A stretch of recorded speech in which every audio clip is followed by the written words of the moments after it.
Baik, saya nak ajar satu je doa malam ni. Okey. Baru ni saya ceramah di Sarawak hari Sabtu lepas.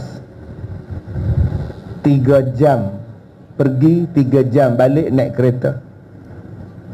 Jalan dia tak cantik, melambung-lambung saya, sakit pinggang tuan-tuan. Tapi dakwah jalan. Kesian dekat orang dalam tu, dia orang pun nak dengar ceramah tak. Tapi saya kagum dengan orang Sarawak. Walaupun ceramah jauh di dalam, tapi kehadiran beribu-ribu manusia. Semangat tuan-tuan. Sakit pinggang saya hilang, letih saya hilang bila tengok kesungguhan orang Sarawak. Ini yang saya puji orang Sarawak tuan-tuan. Bila nak balik, saya ni sakit pinggang, duk cari tandas tak jumpa.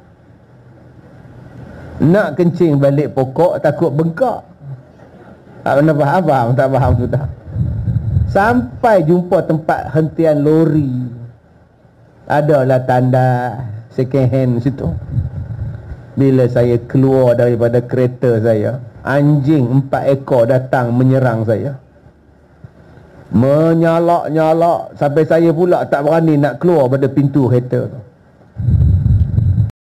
Saya cakap pada pemandu, cakap pada pengiring saya kata, abang, saya bacakan ayat ini, abang ikut, anjing ni akan lari.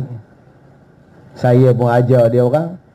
Anjing tu berhenti menyalak, dia tunduk, dia lari. Senyap sunyi tuan-tuan, pukul 2:30 pagi. Jadi ayat ni lah saya nak ajar pada tuan-tuan, tolong hafaz. Kalau ada samseng jalan raya nak kejar kita, kalau ada anjing kejar kita, kalau orang gila kejar kita, kalau suami kita kejar kita, isteri kita kejar kita, jumpa dengan orang yang panah baran, tuan-tuan baca doa ni ya. Baik, ikut saya baca. A'udzubillahi minasyaitonirrajim. Minha khalaqnakum wa fiha nu'idukum wa minha nukhrijukum taratan ukhra.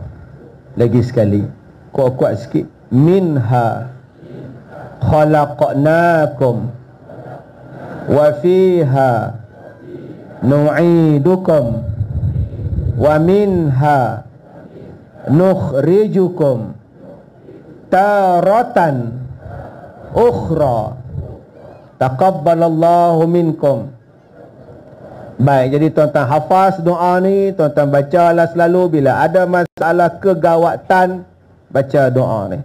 Saya waktu ceramah saya tak tinggal doa ni tuan-tuan, sebab macam-macam perangai manusia, ada hak main serang, ada hak menjerit. Jadi saya akan baca doa ni supaya dia diam, dia tunduk, dia dengar cakap. Mudah-mudahan Allah merahmati semua yang hadir, semua yang mengikuti ceramah kita pada hari ini.